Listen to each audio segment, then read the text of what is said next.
Sveiki, mėlyjeji. Aš Laura Dabulytė ir čia tinklalaidė Lietuva sveiksta. Aš tuo įsitikinus. Manau, kad jeigu taip gerai pagalvotumėm, jeigu taip daug statistikos paanalizuotumėm, sveiksta ta Lietuva. Bet ir teigiu taip tiksliai, bet nesu tikra, ar rasiu daug man pritarančių. Tai pirmai savo laidai kažkaip pagalvojau apie žmogų, kurį labiausiai sieju su sveikata, ir tai profesorė Sonata Jarmalaitė. Labą dieną. Profesorė, be galo dėkinga, kad sutikote būti čia, nes suprantu, kad nėra lengva kalbėti auditorijoms, kurios sako, vien čia kodėl to nepadarė, to kodėl ano nepadarė, to kaip čia vyksta viskas. Bet lygiai taip pat man norisi turėti ir kampelį, kuriame galėtumėm pakalbėti, kad o gal galim iš kitos pusės žiūrėti apie sveikatą. Nes tiesą sakant, vienas gražiausių dalykų man nutiko, kai viena mano draugė sako, žinai Laura, bet pabudom. Pirmiausia, tai turim džiaugtis, kad pabudom. Tai nevengsiu tokios filosofijos šitose laidose, tikrai, bet ir kartu labai kviesiu čia pašnekovus, su kuriais galėsim pakalbėti, kad yra dalykų, kurių tiesiog nepamatom, nors labai reikėtų. Sonata, ar sveiksta Lietuva? Aš taip pagalvoju iš abiejų pusių, jeigu sveiksta reiškia susirgo, tai gal mes ir labai nesirgome iš tikrųjų. Tikrai? Taip. O, geras. Mes tiesiog susipratome, kad norime būti sveiki ir gal supratome, kad ne sveikatos sistema atsakinga už mūsų sveikatą, o mes patys. Tai va čia tas atsibudimas tai labai sveikintinas ir visoks. Ar jau pabudome kaip šalis? Na, jeigu pažiūri, kaip atrodo mūsų parkai, tada tikrai prabudę. Ir jaunesni, ir vyresni vaikšto krūtą ir tas labai džiugina. Kaip aš nervuojuosi, Sonata, čia iškart pastabdysiu, kaip aš nervuojuosi nuvažiavusi Vingio parką, nes aš suvokiu, kad aš vienintelė, kuri to nedarau. Ne ten, pavyzdžiui, nebėgu, mano vaikai nespardo ten futbolo kažko kamelio. Ir galvoju, tai kaip čia mes to nedarom? Iš tikrųjų, kad parkuose yra tiek daug bejudančių žmonių, taip, tai čia yra ta dalis, ar ne? Čia tokia mano asmeninis požiūris, kaip aš leisiu laisvalaikį. Ne? Ar aš tiesiog žiūrėsiu televizorių, ar aš išeisiu į gamtą, net jeigu labai didelis minusas. Taip. Na ir maisto skyreliuose parduotuvėse jau sveiko žaliais lapeliais žymėto maisto virtinės rikiuojasi ir ten žmonių daugiau. Reiškia, jau ir atsakingai maitinamės. Iš tikrųjų atsibudome ir rūpinamės savo sveikatą. Kas atsitiko? O gal vos pasiaiškinkim, nes tokio, kad už mane kažkas turi pasirūpinti, tikrai turėjom tokio nemažai, kad taip. O kas nors manęs čia dabar pasirūpina? Ne, nuo šeimos prasideda, nuo manęs paties. Kur čia atsitiko tai? Kiek nors pandemija gal čia davė mums tokio? Gal tiesiog plačiau matome, apsidairome, kaip kitos tautos kruta, kaip kiti čia ilgai sveikai gyvena, galbūt ta mūsų sveikatos statistika tiesiog supurto, nes vis dar, jeigu iš kitos pusės žiūrėtume į rodiklius tarp Europos valstybių, tai dar nieko gero su mūsų sveikatos rodikliais. Reiškia, jie gerės palaipsniui. Tai labai džiugina, kad jaunoji karta tikrai atsibudusi ir jinai kitokia. Gal daugiau informacijos yra pasiekiama dėka tokių tinklalaidžių. Anksčiau ją gauti gal buvo kažkiek sudėtingiau. Na ir visi, iš tikrųjų, žmonės šiaip gyvena ilgiau. Ir pradeda suprasti, kad aš kuo ilgiau gyvensiu, kuo daugiau ligų sukaupsiu, tuo man bus sunkiau. Tai gal jau anksčiau pradedama galvoti, kad o gal galima ir sveikai amžėti, sveikai ir ilgai būti jaunu. Ar yra kažkoks perdėtas, pavyzdžiui, noras ir požiūris? Ar galim per sveikai norėti gyventi? Tai kraštutinumų visą laiką yra, tai be abejo. Įmanoma, ar ne? Be abejo, tai ypač tas sveika mityba primetama vaikučiams. Puiku pavyzdį rodyti, bet kartais augančiam organizmui reikia pagalvoti, kad reikia visko. Apie ką mes kalbame? Tuoj barsis ant manęs, mamos, tikrai taip. Kažkoks vengimas tam tikrų produktų. Ir tada kažkokių medžiagų, kurių trūksta, tada pridėsime sintetiniu šaukšteliu iš papildų. Ne viskas suveiks. Daug ką žmogus sutvertas gauti iš aplinkos maistą jam tinkamą ir jį surinkti nepapildai. Esu girdėjus panašiai apie pirmuosius skiepus, kad yra visai pasisakančių apie juos. Tai be abejo. O kas čia gali atsitikti? Demokratėjanti Lietuva irgi gerai. Mes gaudami daug informacijos galim ir pradėti, ar ne, tarsi rinktis, norėtumėm to ar ne. O ko siekiam? Kokia strategija sveikatos? Informacijos daug yra, bet mes jaučiamės ekspertais visur, tiesa? Ir sveikatoje. Tai kartais ginčytis būna sudėtinga, nors jauti, kad žinių lik ir turi daugiau, bet neperėksi niekaip. Tai žino geriausiai, ką valgyti, kiek valgyti, ką duoti vaikučiui, kad skiepai kenkia ir ten... Yra taip sakančių? Jo, įvairias psichikos ligas sukelia ir tada parodo, statistiką matote, tai čia viskas dėl skiepų. Profesoro, jūs kaip sakot, o kaip reikėtų? Na, turbūt kaip patarė specialistai, kaip rekomenduoja. O kas yra Pasaulio sveikatos organizacija? Pasaulio sveikatos organizacija, galų gale Sveikatos apsaugos ministerijos puslapyje. Visą informaciją surasite ir už, ir prieš, ir ką longitudiniai tyrimai, ką rodo apie tą pačią COVID vakciną. Mes vis dar girdime, kad jau visas mūsų bėdas, jinai atsako. Tai kaip pačios požiūriu, kas yra tas toksai, ką veikia sveikatos sistema pasaulyje, kur žmogus atsakingas už savo sveikatą? Kaip šitas žaidimas mūsų vieno su kitu vyksta? Yra paskaičiuota, kad, sakykime, už sveikatą atsako sveikatos sistema, ypač gydymo įstaigos, tik tais ekstremaliais atvejais, tai yra 20% atiduodam sveikatos sistemai, visa kita 80% tai yra ir aplinka, o svarbiausia mūsų elgesys. Kai tau reikės pagalbos, kai reiks pagalbos, jinai bus paruošta. Bet pas mus eilės pas gydytojus pačios ilgiausios ir vis trūksta tų paslaugų. Ko ten visi einam?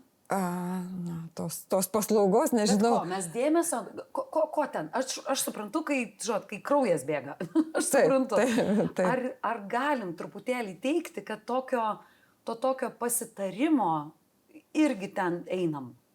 Tai priklauso turbūt nuo kartos. Jaunesni žmonės jau tarėsi su tuo dirbtiniu intelektu ir viską žino patys. Čia jau kitas kraštutinumas. Vyresnė karta, kuri buvo pripratusi prie tos sovietinės sveikatos sistemos, tikrai reikėdavo vis užeiti pas gydytoją, pasišnekėti, nes jis viską žinojo geriausiai. Aukso viduriuką surasti, ar bent jau nuėjus ir gavus gydytojo rekomendacijas jų laikytis. Tai tas ir būtų auksinis siekinys, kad nereiktų vis nueit pasikartoti ar sakyti, atsiprašau, betgi aš jums išrašiau vaistų, jūs jų nevartojote. Sonata, pasitikslinsiu. Jeigu buvę vizite su savo gydytoju, laikytumėmės jo nurodymų ir vartotume vaistus iki pabaigos tiek, kiek susitarėm, taip kaip gydytumėmės taip, kaip reikia, gali būti, kad ir tos pačios eilės sutrumpėtų. Jeigu prisimtume atsakomybę už savo sveikatą tai tvirtai, tai aš manau, kad eilės sutrumpėtų, nes sveikatos paslaugų pas mus suteikiama daugiau, ypač tų, kurių pasikonsultuoti mes einame. Tikrai gerokai daugiau negu kitur Europoje. Tai nėra taip, kad pas mus daktarai nespėja aptarnauti, kažko jie nemoka, nepadaro laiku. Ne, tiesiog jie apkrauti didesniais krūviais, daugiau tų konsultacijų reikia. Ir vienas dalykas laikytis, ką gydytojai patarė, kitas dalykas stengtis nesusirgti. Tai vėlgi, bet jei užpuolė gripas, kitos ligos, tai tikrai galime ir nuotoliu pasikonsultuoti, jau šiais laikais atsirado tas nuostabus būdas, kada sukarščiavus neturi važiuoti į gydymo įstaigą, gali telefonu gauti patarimą. Ir čia dar truputėlį apie tą, kokia ta Europa, apie tai, kokie mes pasaulyje ir apie tai, kad truputėlį tos Lietuvos, iš tikrųjų, ne šiaip sau ta tokia Lietuva sveiksta, nes nors pradėjom nuo to, kad Europos statistikoje nežibam, nėra taip, kad ten nesam tas deimantas, ar ne, kur sako, pažiūrėkim, kas to Lietuvoje vyksta. Yra sričių, kuriuose kaip tik labai turim kuo pasigirti. Tikrai taip. Ir čia yra, man atrodo, ir jūsų pačios sritis, tos biotechnologijos, ar ne? Šiek tiek apie tai, kas tokio Lietuvoje nutiko, kad mes čia turim tokio neįtikėtinumo žmonės, kurie kuria naujausius pačius, aš suprantu, kad dar ir laukiam kai kurių patvirtinimų, bet čia yra kuriami dalykai.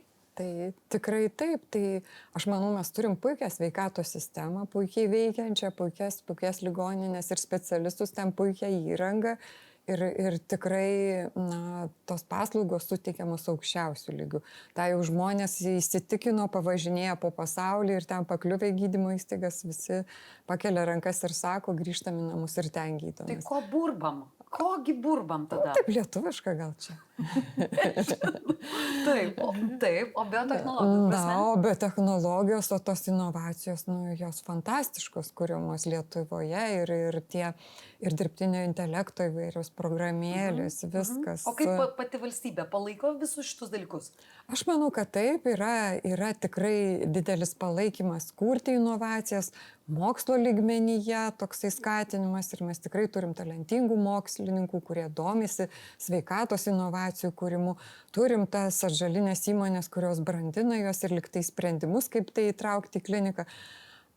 Aš taip jaučiu, kad paskutinis žingsnis dar vis nežengtas, kai mes jau turim tą išradimą tvirtai įrodę, kad jis tiks mūsų pacientam.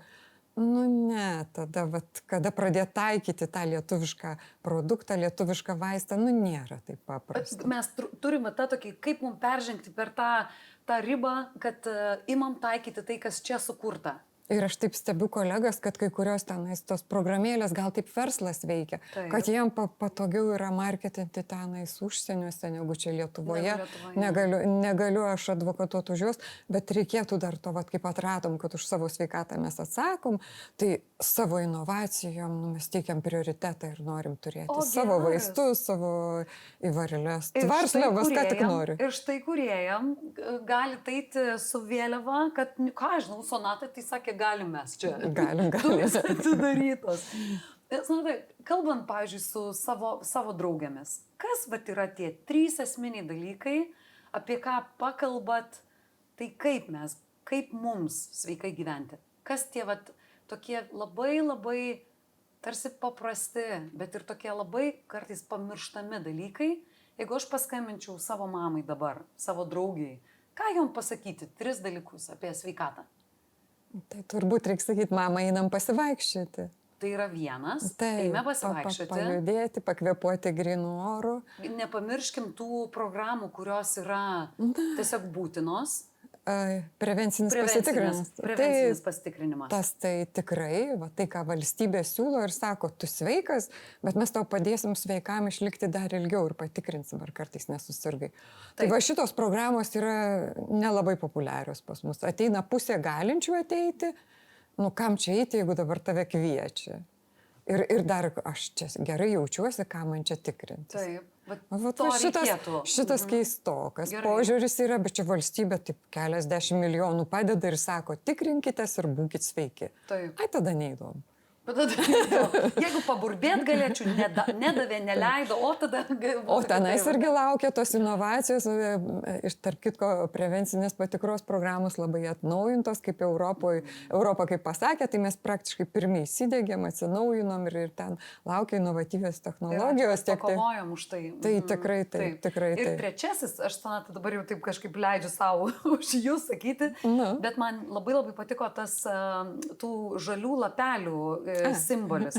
Ar yra, taip pat kalbant su savais visai, kad jeigu tik galiu labiau į žalumą, tikrumą, į maisto tokį neperdirbimą žiūrėti, tai tokį rinktis. Tai būtinai ir nepamirštų tų žalingų įpročių, net negalvoti apie juos. Alkoholis, tabakas, taip, nes Europa kalba. Europa be tabako, pavyzdžiui. Išvis be tabako. Išvis, o kam jų reikia? O kaip su Europos šalimis, kurioms prie vakarienės yra normalu alkoholis?